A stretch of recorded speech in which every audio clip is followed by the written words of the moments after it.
So what are the differentiating factors between an e-commerce client that is qualified and an e-commerce client that isn't qualified? You know, what's the difference between somebody who you would reach out to and somebody who you should reach out to and somebody who you shouldn't reach out to? So as always guys, just before we jump into the video, make sure you smash that like button, subscribe to the channel. Posting every other day, very highly valuable free content on the channel. So make sure you subscribe and smash the like button if you do enjoy. So yeah, I get so many questions on, you know, people messaging me on Instagram, YouTube comments, all that kind of stuff.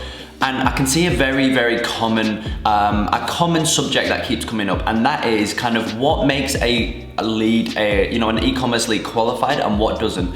What are the things that I personally look for when I'm doing e-commerce, qualifying? What are the things that I look for in a potential e-com client that I would obviously then go to reach out to? And what are the things that, are kind of some like risk factors that kind of like shout out to me that say, don't reach out to this brand because of X, Y, and Z. That's kind of what I want to go into, just so you guys have more context when you do go about your lead sourcing and whatnot. Now, obviously, those of you who've got a coaching call from me or you're doing the 4-week mentorship, you will know the qualification process and kind of my entire e-com outreach system, how it's just unmatched. Really is kind of a conversation ender for all e-com outreach systems. I personally believe, and majority of my students believe that as well. So you guys obviously have my exact qualification process, so I'm obviously not going to cover that in this video.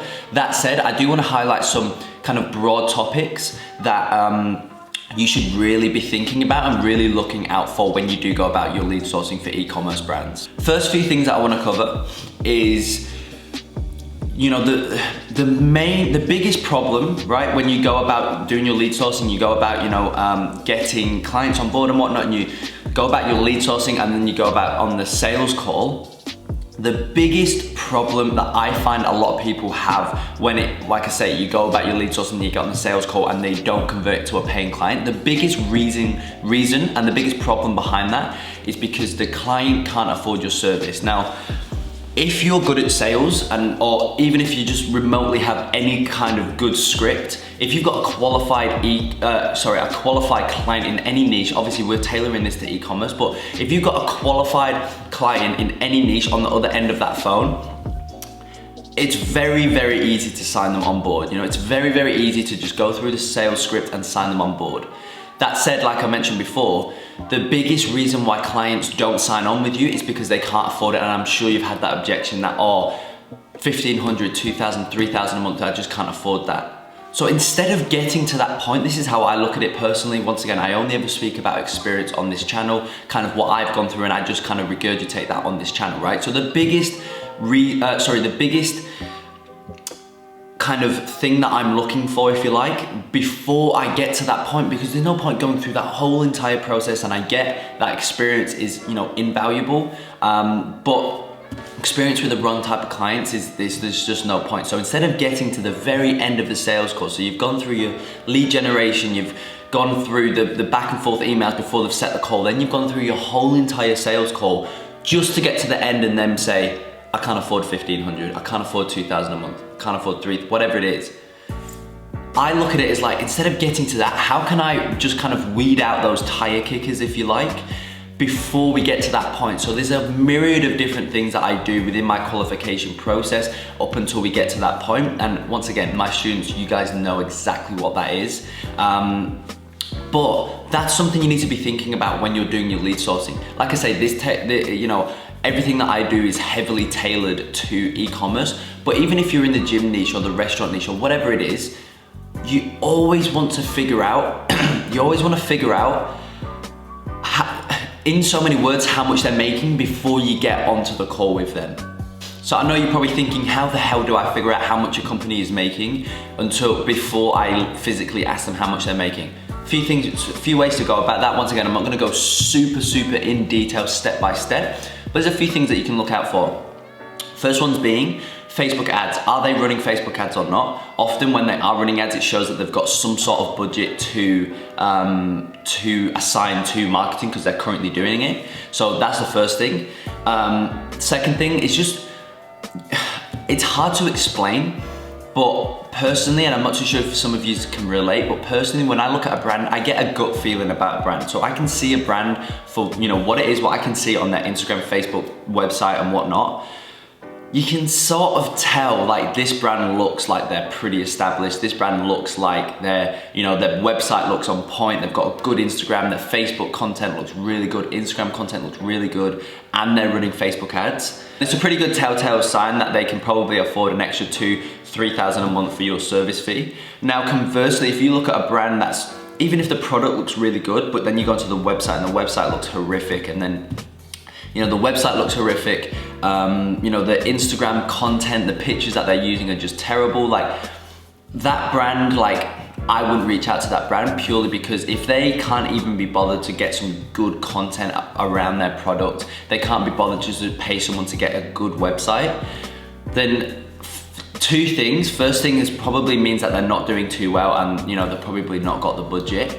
Second thing is, you know, it's, even if they did have the budget, it's kind of a client that I personally wouldn't want to work with anyway, just because they don't have that attention to detail. So that's going to come through within your guys' working relationship. Now, a few other things to note as well is, like, little things, just like using the Chrome extension Snovio, you can actually go into their company profile and you can see how many employees they've got.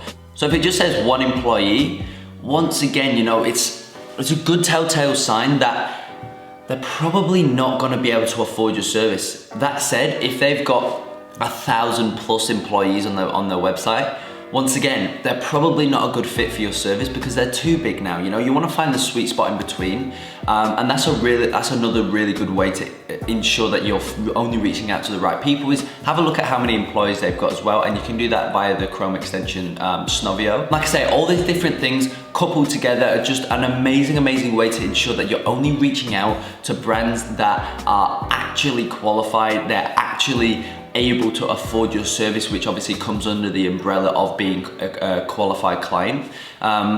So they're the kind of few things that I just wanted to, like, ensure that I kind of said to you guys to remember to keep in your mind, because I promise you, once you start only reaching out to qualified brands, then you are 100% going to see a massive increase in your conversion rate in terms of not only setting meetings, but obviously, of course, actually getting clients as well. Because like I say, if you get a qualified client on the other end of that phone, if you get a qualified client on the other end of that phone, as long as you've got a good sales script and you've got a good idea of how to kind of structure sales and whatnot, it makes converting that client so much easier. I can guarantee you it. So really, a lot of people, you know, focus on best ways to sell and all that kind of stuff, and trust me, that does come into play.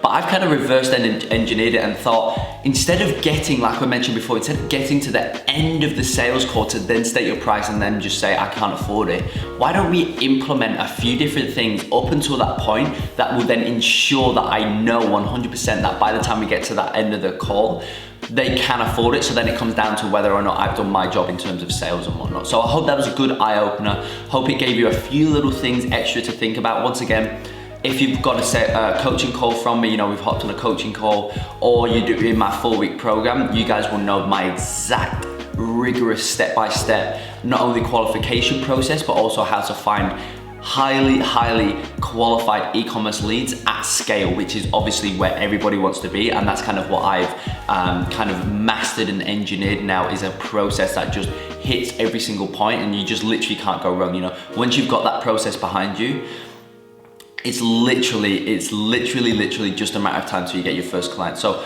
as I say, I hope that helped you guys out. I hoped it was a good eye-opener. Once again, if you did enjoy the video, please smash the like button, subscribe to the channel, and I will see you in the next video.